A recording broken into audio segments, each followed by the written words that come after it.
An excerpt from I Have a Dream by Martin Luther King Jr.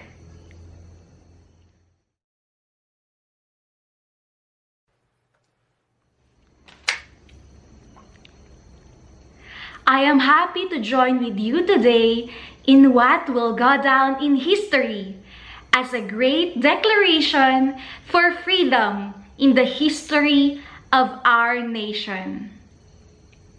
50 years ago, a great American in whose symbolic shadow we stand today signed the Emancipation Proclamation. This momentous decree came as a great beacon light of hope to millions of Negro slaves who had been seared in the flames of withering injustice. It came as a joyous daybreak to end the long night of their captivity. But 100 years later, the Negro still is not free.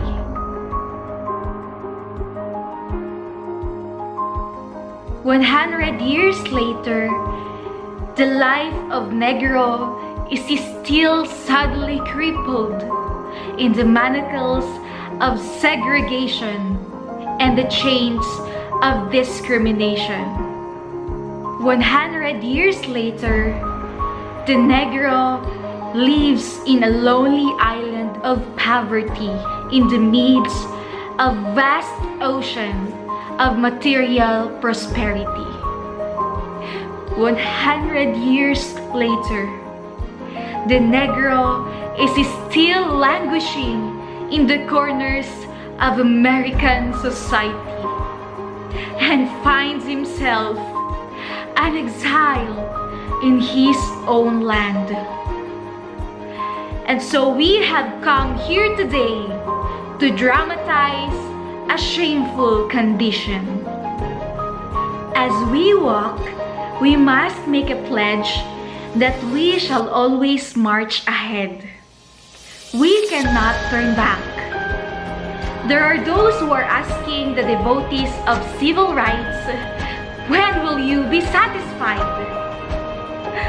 We can never be satisfied as long as the Negro is the victim of unspeakable horrors of police brutality.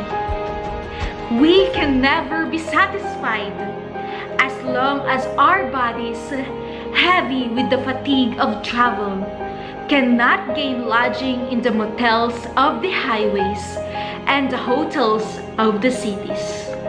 We cannot be satisfied as long as Negro's basic mobility is from a smaller ghetto to a larger one. We can never be satisfied as long as our children are stripped of their selfhood and robbed of their dignity by signs stating, "For whites only."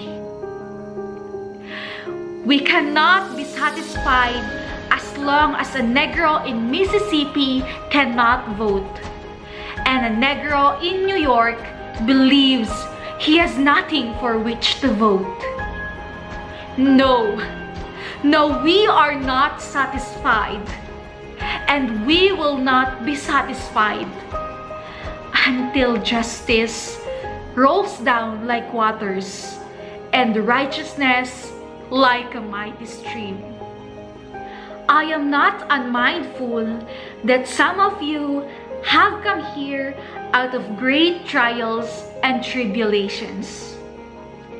Some of you have come fresh from narrow jail cells.